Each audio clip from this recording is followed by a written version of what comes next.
Bonjour à tous, j'espère que vous allez bien en cette nouvelle année. J'en profite déjà dans un premier temps pour vous souhaiter la bonne année. Vous connaissez, c'est la routine, tout le monde le dit, tout le monde en parle. On va dire que je vais le faire par politesse, même si beaucoup de personnes savent très bien que ce sont le genre de choses qui me passent clairement au-dessus et les choses qui ne sont pour moi pas importantes. Voilà. En tout cas, j'espère que vous avez pu profiter et que vous commencez cette année en pleine forme. Ça, c'est la chose qui m'importe le plus. Je vais vous faire une vidéo aujourd'hui qui peut-être sera un peu plus longue que d'habitude. Je vous avais justement dit que j'allais essayer de les faire plus courtes pour que ça soit plus simple. Mais si le sujet, on va dire, s'étale un petit peu, écoutez, pardonnez-moi si ça fait, on va dire, une certaine durée. C'est que c'est comme ça, c'est que c'est nécessaire. Tout simplement. J'avais déjà parlé dans une ancienne vidéo, je ne sais pas si elle fait partie de ces vidéos que j'ai retirées ou pas, je ne pense pas. J'avais parlé justement de la personnalité évitante. Alors déjà, premier point, cette vidéo n'est pas un diagnostic et si vous vous reconnaissez dans certaines caractéristiques, s'il vous plaît, ne vous accolez pas une étiquette. Ne pensez pas que c'est quelque chose, enfin il y a besoin d'un autre regard, il y a besoin de creuser les choses. Parce que j'ai tendance à beaucoup parler de bipolarité, j'ai tendance à beaucoup parler de schizophrénie, de troubles du comportement divers et variés. Et c'est pas parce que vous rentrez dans une caractéristique ou plusieurs, ou que vous avez un comportement, des réactions qui ressemblent un petit peu à certains troubles, que ça veut dire que vous êtes forcément dedans. Ça, je vous le dis parce que je sais mieux que personne ce que ça donne des diagnostics mal posés, et c'est malheureusement bien trop souvent le cas, et c'est très souvent énormément destructeur pour les personnes. Alors, si vous vous reconnaissez dans plusieurs des caractéristiques que je vais pouvoir vous dire, si vous vous reconnaissez dans le discours que je vais établir, faites-vous suivre, faites-vous diagnostiquer, allez vers des personnes de confiance. C'est vraiment le point le plus important parce que n'allez pas vous mettre dans une étiquette qui va être hautement douloureuse. Et je peux vous garantir que certains diagnostics peuvent vraiment briser une vie en fait. Donc très honnêtement, je préfère vous faire ce petit point en amont de la vidéo. Alors, pourquoi parler de la personnalité évitante ? On en parle, mais on n'en parle pas forcément de la bonne manière. C'est-à-dire que vous connaissez mon point de vue de tout ce qui est psychologique, le DSM-5 et toutes ces cases, toutes ces espèces de cases à cocher qui font que autant de cases, vous rentrez dans telle maladie, tel diagnostic, enfin, même s'il y a tellement de choses derrière qui peuvent expliquer tout ça, clairement. Mais la personnalité évitante, à mon sens, est très mal comprise. Elle est très mal comprise et déjà le premier point, c'est que beaucoup me disent ça concerne forcément des personnes qui sont plus dans un côté yin. Quand je vous parle de côté yin, je parle de personnes qui sont, on a tendance à dire la blessure de rejet, mais c'est un petit peu ça, des personnes qui ont ce côté relativement renfermé sur elles-mêmes. Mais vous allez bien comprendre que, en fait, ça n'est pas forcément le cas. C'est pas parce que vous avez une personnalité dite évitante que cela veut dire que vous n'allez pas être, dans un yang de base. Une personne qui est évitante, c'est une personne qui a un style d'attachement qui est complètement démoli. C'est clairement ça, c'est la base, c'est un enfant qui a été complètement insécurisé, c'est des traumatismes, c'est énormément de choses, c'est des parents maltraitants, des parents insécurisants, c'est une personne qui n'a pas eu le socle de sécurité, qui n'aura pas eu sa base solide, émotionnelle, d'amour, de sécurité, d'attention nécessaire en fait au bon développement, mais du côté affectif de la personne. Ça, c'est une base et vous imaginez bien que ça comprend évidemment autant des personnes qui peuvent être d'origine, on va dire, énergétique plus yang et d'autres qui sont plus yin. Tout le monde n'a pas le même réflexe, la même façon d'être et d'agir. C'est pour ça que beaucoup se trompent en fait, ne comprennent pas, se disent ah j'ai une personne face à moi qui est évitante, c'est forcément une personne de polarité yin. Eh bien non en fait, pas du tout, pas du tout. Ça, c'est on va dire, un raccourci qui est fait vis-à-vis de bien des choses, qui est totalement erroné, et gardez-le bien à l'esprit. Ce n'est pas parce que vous avez une personnalité évitante que ça veut dire que vous êtes une personne qui a plus de blessures de rejet et qui est plus dans du yin. Absolument rien à voir. C'est juste un système, un fonctionnement, une réaction, une protection même, j'aurais tendance à dire, vis-à-vis de ce que vous avez vécu et qui vous permet d'avancer dans la vie. Alors, qu'est-ce que je pourrais vous dire vis-à-vis de la personnalité évitante? Parce qu'il y a beaucoup de vidéos que j'ai pu voir sur Internet depuis déjà pas mal d'années. Et je me dis que ça met vraiment... ça met un portrait vraiment très très négatif sur les personnes qui subissent ce genre de troubles. Et c'est exactement pareil hein, pour les personnes qui subissent les troubles bipolaires. On a tendance beaucoup à mettre ces personnes dans des cases de personnes diaboliques, de personnes malsaines, de pervers narcissiques, parce que ce terme il est utilisé, mais alors de manière totalement incohérente, on en entend parler de partout. Ah, ça y est, une personne a telle réaction, forcément elle est toxique. Bah non, c'est peut-être juste que cette personne ne sait pas comment faire, ne sait pas comment réagir, et résultat, elle fait au mieux pour se protéger. C'est exactement pareil pour vous. Hein. Si vous êtes dans une blessure de rejet, bah, vous allez prendre la fuite à la première chose qui va vous insécuriser. Si vous êtes dans une blessure d'abandon, soit vous allez essayer de vous accrocher, de faire tout et n'importe quoi pour que la personne puisse rester, soit vous allez prendre les devants et vous allez abandonner vous-même la situation. Tout dépend vraiment de comment vous réagissez. Ça, c'est un système neuronal qui est mis en place au niveau de l'enfance qu'il faut comprendre et déconstruire. Parce que ça, je le répéterai jamais assez clairement, hein, si vous ne vous connaissez pas, si vous ne connaissez pas comment vous fonctionnez, qui vous êtes, pourquoi, qu'est-ce qui s'est passé, l'amour de vous-même est impossible. C'est impossible. Et déjà, l'amour des autres aussi reste impossible. C'est une clé. On ne peut pas être dans la bienveillance, on ne peut pas être dans l'amour de soi si nous ne sommes pas en conscience de ce que nous sommes et de ce que nous représentons. Ça, c'est une évidence. Maintenant, cette vidéo a tendance plutôt à parler de comment ça se passe quand on est évitant. Parce que j'ai lu tellement de choses, j'ai vu tellement de choses, ça fait passer ces personnes pour vraiment, comme je vous disais, des mauvaises personnes. Et est-ce que la vie est facile pour elles? J'aurais tendance à vous dire clairement non. Et voilà, c'est pas pour vous faire culpabiliser, ce n'est pas pour vous dire ah ben telle personne a telle blessure, donc forcément ça passe en avant ou peu importe. Hein. Attention, hein. Je pose véritablement un regard différent sur ce type de comportement, ce type de réaction, dans le but de peut-être vous faire comprendre certaines choses, que ce soit chez vous ou chez les autres, en toute bienveillance. Être dans ce côté évitant est à mon sens extrêmement dur à vivre.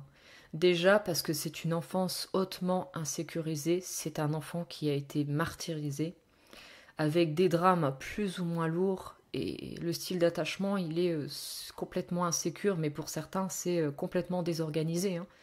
Hein.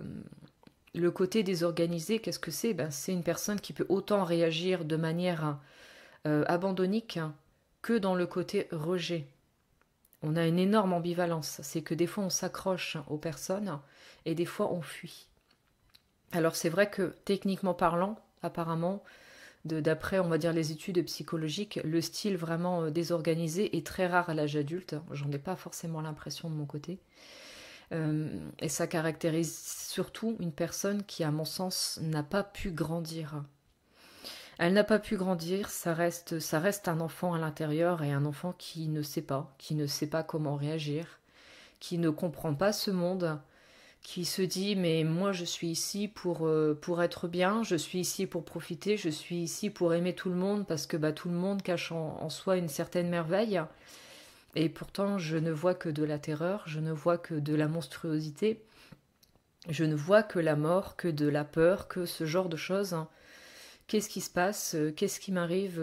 Je ne comprends pas. Je pense que c'est clairement un des discours qu'on a le plus en tête quand nous sommes évitants. Et beaucoup, énormément de peur, énormément d'anxiété, d'insécurité vis-à-vis de tout ça, parce que les réactions parentales totalement disproportionnées, avec parfois de la violence, de la maltraitance, j'en passe, hein, avec du viol ou même parfois d'autres choses relativement dramatiques. Et, euh, et il y a peut-être le fait déjà que j'ai envie de vous dire, soyez dans la bienveillance déjà vis-à-vis de vous-même et de votre enfance, parce que c'est quelque chose que vous avez expérimenté et ça vous fait grandir, mais vous devez en avoir conscience, vous devez assumer en fait cette partie-là de vous, parce que c'est une clé, hein, de qui vous êtes, de comment vous fonctionnez et de ce que vous devez guérir. Si vous êtes tombé sur des parents ou une figure parentale totalement insécurisante, c'est très compliqué de continuer, on va dire, sa vie en étant bien, en étant dans le fait d'être cohérent, d'être totalement équilibré. C'est une énorme épine dans le pied, hein, très clairement. Très clairement, parce que quand on vit avec des personnes qui ne représentent absolument pas un équilibre, allez trouver le vôtre. J'ai envie de vous dire, bon courage, mais vraiment bon courage. Il y a beaucoup de choses, c'est-à-dire que quand je lis le fait que ce sont des personnes froides, ce sont des personnes manipulatrices, ce sont des personnes perverses, ce sont des personnes qui sont uniquement là pour vous faire mal, pour vous manipuler, pour profiter de vous, qu'elles vous font croire qu'elles ont des sentiments pour vous et qu'elles, derrière, vous, voilà, se barrent tranquillement, ferment la porte, n'existe plus. Et là, vous allez vous dire, cette personne se fout clairement de moi. Mais êtes-vous réellement à la place de cette personne? Quand on est insécurisé de par la vie, de par les sentiments, déjà avouer ses sentiments à quelqu'un, c'est quelque chose qui coûte, mais qui coûte énormément. Parce que les personnes évitantes, je peux vous dire que les sentiments, c'est clairement une des choses qui leur font ça fait le plus peur, hein, mais très honnêtement. Demain, vous aimez quelqu'un plus que tout au monde, la plus grande peur que vous allez avoir, c'est très clairement de perdre l'autre. Si vous perdez l'autre, vous vous dites, c'est terminé pour moi. C'est terminé pour moi. Il y a cette peur complètement folle d'aimer quelqu'un, parce que ce sont des personnes qui, quand elles aiment, elles n'aiment pas dans la demi-mesure. Il y a ce côté très idéaliste. On veut une relation, mais on veut une relation qui peut-être rentre dans des cases idéales, idéalistes, que certains trouveront incohérents. Mais dites-vous que si vous êtes face à quelqu'un qui est dans cette personnalité évitante, il y a vraiment des comportements, des réactions à avoir qu'il faut absolument éviter. Si je vous dis que ce sont des enfants qui n'ont pas grandi et qu'à l'intérieur c'est un petit enfant qui a eu l'habitude d'avoir un père, une mère ou une figure parentale qui aura hurlé dessus, qui l'aura frappé sans arrêt, vous imaginez bien que si vous êtes dans un côté yang, brusque, à l'extrême, et que vous allez hurler sur la personne, que vous allez hausser vraiment le ton et peut-être être dans la virulence, c'est plus la peine. Et ça, cette vidéo, je vous en parle d'expérience. Mais véritablement, le conflit est une des choses qui m'insécurise le plus. Avec mon enfance, les personnes qui sont dans un côté yang extrême, et ça je le ressens même encore vis-à-vis des consultants que je peux accompagner, quand des personnes sont dans un yang à l'extrême, très fort, que je ressens dans la personnalité, ça peut me mettre en insécurité parce que c'est peut-être un raccourci neuronal que je suis actuellement en train de travailler, qui me rappelle en fait une partie de mon enfance extrêmement dure, où ça pouvait aller jusqu'à une maltraitance extrême. Et quand vous agissez totalement naturellement, sans savoir, comme je dis, le but c'est pas de vous faire culpabiliser, mais vous ne vous rendez pas compte que vous provoquez en fait, vous provoquez des schémas neuronaux chez la personne qui forcément devront donner une réponse via une défense, une réaction, une protection. Vous enclenchez en fait un traumatisme chez la personne en disant « Ah non, moi là je peux pas, là c'est pas la peine ». Sans le savoir, vous incarnez peut-être, sans même le vouloir, le pire cauchemar que cette personne a vécu et qu'elle ne veut absolument plus vivre. Et c'est un ensemble de choses. Là, je vous parle par exemple des personnes qui ont peur du conflit. Mais il y a la peur, comme je disais déjà, de l'amour et des sentiments. de se dire, bah, si la personne demain n'est plus là, bah oui, mais si la personne aura été abandonnée dans sa vie, si elle a été abandonnée dans son enfance, et que ben il n'y a pas la sécurité clairement et simplement par A plus B que vous allez passer toute votre vie, que vous allez être toujours avec la personne, ça renclenche forcément des triggers très douloureux chez la personne. On a tendance à dire que la fuite, c'est une facilité. Mais ce n'est absolument pas le cas, parce que quand je vois en fait ce qui se passe dehors, quand je vois la tristesse de ce monde, quand je sens la lourdeur des énergies, c'est parfois très compliqué en fait de voir les choses, parce que par moments il y a ce côté faux self qui prend le dessus et on se dit mais mon Dieu, mais toutes ces personnes qui sont dans l'ignorance, qui subissent ce voile de l'illusion, qui ne comprennent pas, on aurait un petit peu, enfin ce faux self, aussi virulent soit-il, aurait plus envie de leur mettre des claques en disant mais réveillez-vous en fait. Mais quand vous êtes vraiment dans le regard de l'âme, dans le côté je ne suis pas dans le faux self, je suis dans ma véritable personnalité, ce monde vous fait très mal. Il vous fait très mal parce que vous dites mais toutes ces personnes souffrent. Toutes ces personnes sont vraiment en train de subir leur vie, de subir tout ce qui se passe. Et ça, c'est quelque chose qui est très lourd pour une personne qui est évitante. De voir les sentiments des autres, de voir la tristesse des autres, c'est quelque chose qui insécurise énormément. Parce qu'on aurait envie de pouvoir aider, on aurait envie de pouvoir faire certaines choses. Mais on n'y arrive pas, en fait. Et même au-delà de ça, sans forcément parler de phobie sociale, sans parler d'un côté totalement asocial et de rejeter les autres. Parfois, c'est tellement pénible d'être au contact de certaines personnes, de certaines énergies, parce qu'on est complètement envahi vis-à-vis de tout ce qui se passe, que ce n'est pas possible en fait. Il y a une énorme difficulté à gérer les émotions, il y a une énorme difficulté à gérer les événements, tout ce qui se passe dans la vie de tous les jours. En règle générale, il y a un besoin de digérer la chose. Il y a un besoin de digérer ce qui s'est passé. Et il y a une énorme difficulté aussi à communiquer et à dire, ben voilà, là je suis pas en cohérence avec ce qui se passe. Et c'est vrai que les personnalités évitantes, on a tendance à dire mais ça souffle le chaud et le froid. Un coup c'est oui, un coup c'est non. Cette personne ne sait pas ce qu'elle veut. Oui, mais peut-être. Mais à l'intérieur, cette personne, elle a déjà du mal, entre guillemets, à avoir son propre équilibre. Combien de personnes j'ai pu avoir dans ma vie qui m'ont dit bah, mais un coup c'est oui, un coup c'est non, un coup ça avance pas. C'est complètement impossible de faire quelque chose. Et je me suis retrouvée à un point dans ma vie où je n'ai eu plus personne dans ma vie de tous les jours. Les personnes ne comprennent pas comment vous êtes, comment vous réagissez. Beaucoup voient ce monde dans un côté yang, dans un côté il faut être dans la matière, il faut agir. Sauf que pour certaines personnes, bah peut-être que aller boire un verre avec un ami, ça peut déjà coûter énormément à cette personne de le faire.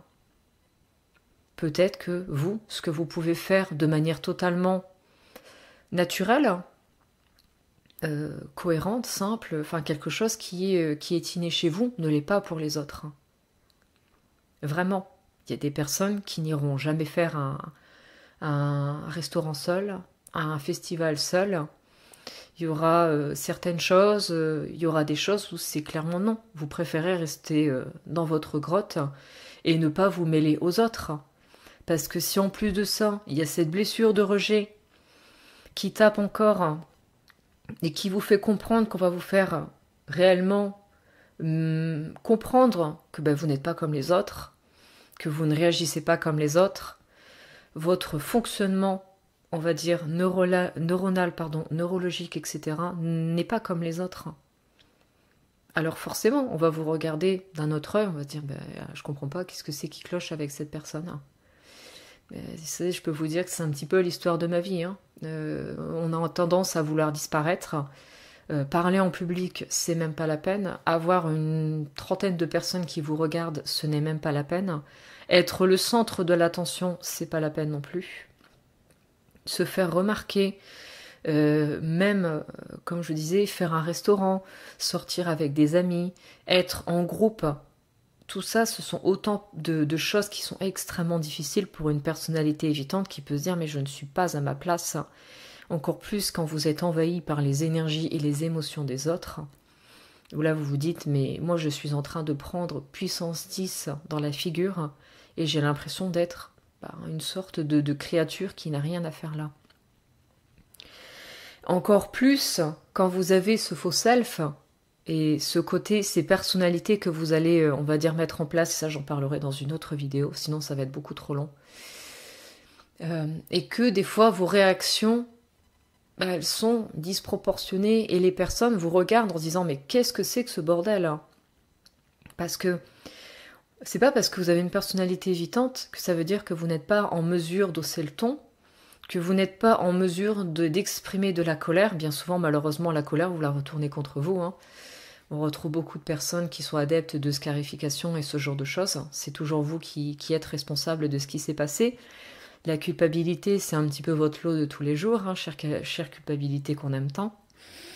Mais même au-delà de tout ça, c'est que vous prenez, vous gardez tout en vous. Et vous savez ce que ça donne en fait. Hein, c'est au bout d'un moment, quand vous remplissez le verre finit par déborder. Et c'est exactement ce qui se passe de votre côté. Donc soit ça va exploser, c'est même pas exploser, ça peut exploser sur vous-même et donc vous imploser de l'intérieur. Soit ça explose sur quelqu'un. Et là, on va vous dire, mon Dieu, mais tes réactions, c'est pas possible, on t'entend jamais, on ne te voit pas, tu es complètement isolé dans une blessure de rejet, et pourtant tu es capable de montrer une telle virulence et d'exprimer une telle colère vis-à-vis des personnes. Ça, c'est une protection qui est mise en place, forcément pour survivre. Parce que vous imaginez bien que ces personnes qui sont dans l'évitement, elles ont forcément besoin de créer quelque chose pour survivre. Sinon, elles ne seraient plus ici, hein, et ça, je vous en parle en connaissance de cause. Hein. Si je n'avais pas créé toutes ces protections, même si ces protections sont parfois, excusez-moi le terme, mais relativement détestables, hein,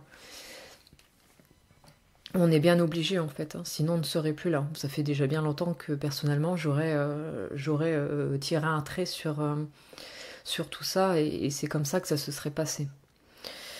Voilà, alors je vous le dis ouvertement, on n'évite pas la personne pour le plaisir. Par moments, c'est juste que quand les conflits, quand la situation est trop lourde, la meilleure des choses à faire, c'est de se retirer. C'est de se retirer parce qu'on n'a pas envie d'être en conflit, c'est se retirer parce qu'on ne sait pas exprimer les choses et que des fois on ne les comprend pas. On est tellement malmené par les émotions qu'on n'arrive pas à digérer, qu'on n'arrive pas à comprendre et qu'on retourne tranquillement sur nous-mêmes sans compter toutes les choses du passé qui se rejouent dans notre tête. Toute cette insécurité en fait qui vient se remettre en place. La personne que vous avez face à vous, quand elle a ce type de réaction, dites-vous qu'elle n'est juste pas en mesure. Elle n'est pas en mesure de réagir comme une adulte. Elle n'est pas en mesure d'agir comme une personne qui aura eu le temps de grandir. Ça, c'est hyper important de le savoir. Maintenant, je ne vous demande pas d'infantiliser la personne, parce que là, vous allez tout de suite vous heurter au faux self, aux personnalités de la personne, et la personne va vous dire « mais je ne suis pas un bébé ». Je sais ce que j'ai à faire, je sais comment ça se passe. La meilleure chose à faire, c'est d'être en compréhension vis-à-vis de ce qui se passe, de comment la personne ressent les choses. Parce que étant dans cette posture, en étant une personnalité évitante avec un style d'attachement totalement désorganisé, j'ai besoin énormément de confiance, j'ai besoin que les personnes soient claires avec moi en fait. J'ai besoin qu'on dise clairement les choses. J'ai besoin que les personnes soient dans le partage, mais qu'elles soient aussi dans l'acceptation. Mais de comment ça se passe. Il y a des fois vous avez envie de faire des choses, des fois vous n'avez plus envie, des fois moralement c'est pas possible. Et le but c'est pas de se faire laminer à chaque fois que vous changez d'avis, parce que les gens vont vous dire vous êtes instable. Et il y a beaucoup de personnes qui ferment la porte en disant mais cette personne ne sait pas ce qu'elle veut en fait. Mais c'est juste, c'est tout, va-t'en, pars de ma vie. Mais vous ne savez pas, derrière, c'est que la personne en souffre énormément. C'est ce que je vous disais tout à l'heure, j'ai des personnes qui m'ont claqué la porte au nez en me disant un coup tu souffles le chaud, un coup tu souffles le froid, finalement tu continueras sans moi. mais sans se poser la question que peut-être ce que cette personne me demandait, pour moi à l'instant T, c'était juste impossible. Et il y a clairement de ça. Hein. Il y a certainement ce genre de choses. C'est quand vous avancez vis-à-vis de tout ça, bah vous vous dites oui, là je ne suis pas en mesure de faire ce genre de choses. Vous pouvez l'exprimer, bien sûr, mais certaines personnes n'en seront pas capables, pas encore capables en tout cas. On ne fuit pas les gens par le plaisir. On ne fuit pas toute cette incarnation par le plaisir. Par plaisir. Hein. On a beaucoup de personnes avec la personnalité évitante qui sont dans le refus d'incarnation. Parce qu'elles ont tellement peur de ce qui se passe dehors, elles ont tellement peur de ce qu'elles représentent, de leurs réactions, elles ont tellement peur de s'attacher aux personnes parce qu'elles se disent que ça va être dysfonctionnel, elles ont tellement peur de revivre l'enfer qu'elles ont pu vivre, qu'elles se disent clairement que la meilleure des choses c'est d'être seules. Alors que tout ce qu'elles veulent au fond d'elles, c'est d'être au contact des autres. Elles veulent être en couple, elles veulent être en relation, mais elles n'y arrivent pas.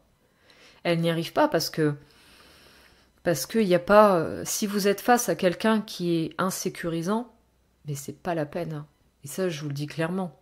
Ça, c'est personnel. Certaines personnes qui m'ont dit oui, on va pouvoir avancer ensemble, et même dans l'amitié, hein, que ce soit en amitié, que ce soit familial, que ce soit peu importe quelle relation, si de mon côté il n'y a pas de sécurité, mais c'est même pas la peine. Hein. C'est même pas la peine. Je vais tout faire pour saboter la relation et même des fois peut-être avoir des réactions qui vont faire que la personne en face pourra me détester. Mais c'est vraiment fait exprès parce qu'à partir du moment où je sens que la personne ne me sécurisera pas, mais c'est pas la peine. Je vais pas y laisser des plumes en fait. Mais ça encore faut-il en avoir conscience. Parce que là je vous parle vraiment d'une vision, pas ma vision actuelle, enfin je veux dire, pas ce que je représente actuellement, mais quelque chose que j'ai pu représenter.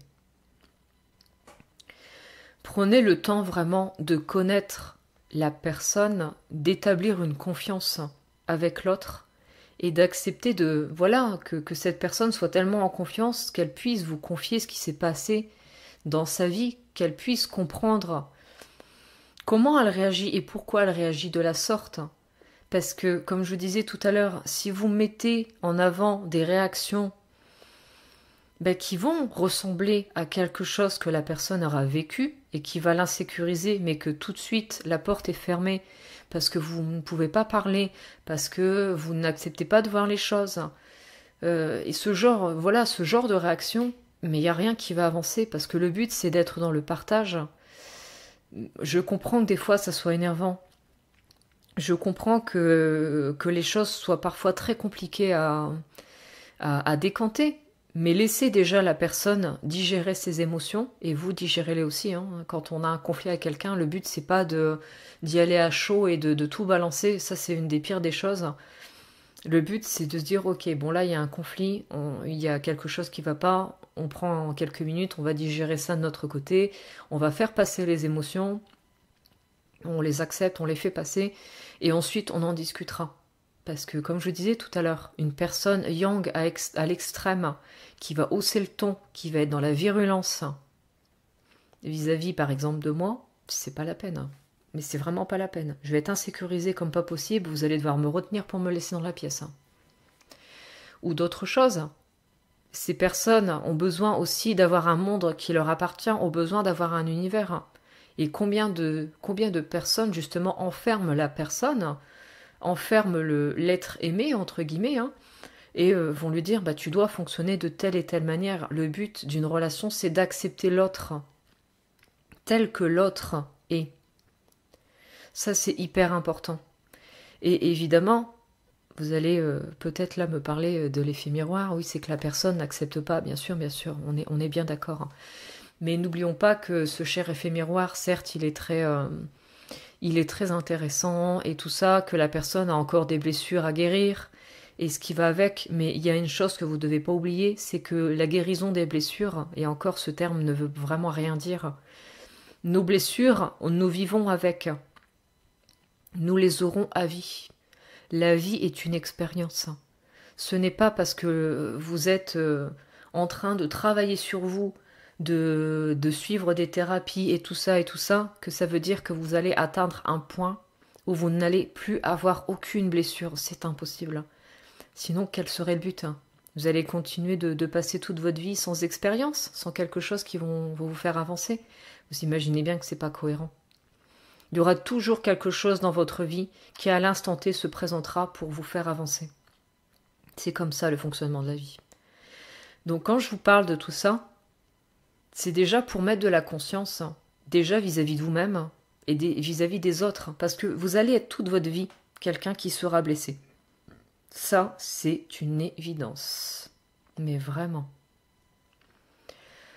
Faut vraiment sortir de cette vision que la guérison des blessures, parfaitement, totalement, plus de blessures de rejet, plus de blessures d'abandon, et encore il y en a plein d'autres, que ces blessures vont s'arrêter, vont disparaître, c'est fini, je suis un être complet, je suis un être guéri, c'est parfait, c'est tout, je suis tranquille.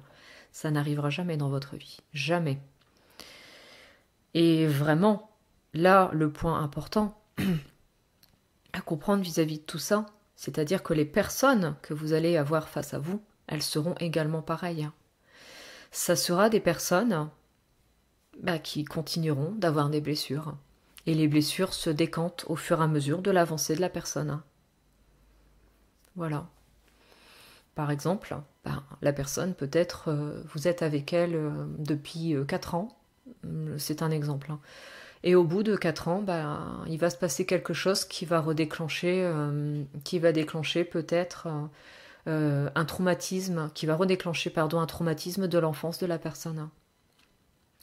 Et là, du coup, comment est-ce que vous allez faire? Vous allez réagir avec les blessures? Vous allez avoir de la compréhension, de la bienveillance vis-à-vis de la personne? Tout ce que je suis en train de vous mettre en avant, c'est vraiment pour que vous puissiez comprendre que la bienveillance, vous devez l'avoir pour vous-même et vous devez aussi l'avoir pour les autres. Si la porte, vous la fermez, il n'y a personne derrière qui va accepter de venir ouvrir cette porte. Ça, c'est hyper important de le remarquer et de le savoir. Si vous déclenchez des choses négatives chez quelqu'un, c'est tout, cette personne sera obligée de réagir de manière totalement sécurisante pour elle. Le but n'est pas d'y laisser des plumes, et c'est pareil pour vous. Si vous avez une blessure d'abandon et que vous avez besoin d'être sécurisé par la personne, que vous avez besoin de présence, que vous avez besoin de certaines choses, si vous ne le dites pas, si vous n'êtes même pas en conscience de tout ça, si vous n'expliquez pas par A plus B à la personne avec qui vous êtes que vous fonctionnez de telle et telle manière, la personne en face, elle ne va pas vous donner ça. Si vous n'exprimez pas vos besoins, il n'y a personne qui va vous les donner comme ça. C'est impossible. Prenez le temps, justement, de découvrir, mais ayez ce regard que les personnes qui sont évitantes, elles peuvent réagir encore comme un enfant. Et le but, vraiment, c'est de se dire, ok, on va y aller doucement. On va y aller avec une certaine confiance. On va comprendre, on va se dire, bon, là, il s'est passé quelque chose. Pourquoi? Pourquoi est-ce qu'il y a eu cette réaction? Ah, t'as haussé le ton. Moi, ça m'a pas plu parce que ça m'a rappelé beaucoup de choses très, très négatives de ma vie. Ah, d'accord.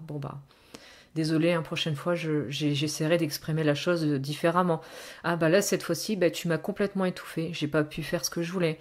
Ou tu m'as pas compris parce que j'avais envie de faire quelque chose qui me tenait à cœur et tout ça, et pourtant ça ne s'est pas fait. Exprimez-vous clairement, mais acceptez aussi des fois que la personne, quand elle n'est pas prête à s'exprimer, de pas vous dire allez c'est bon, casse-toi, dégage de ma vie, je ne te veux plus, tu es toxique, alors que la personne elle repart avec son sac à dos bourré de blessures. Et elle se dit, mais en fait, il n'y a personne qui m'accepte tel que je suis, il n'y a personne qui comprend à quel point je suis brisée. Et voilà, en fait, on reste comme ça. On reste véritablement comme ça.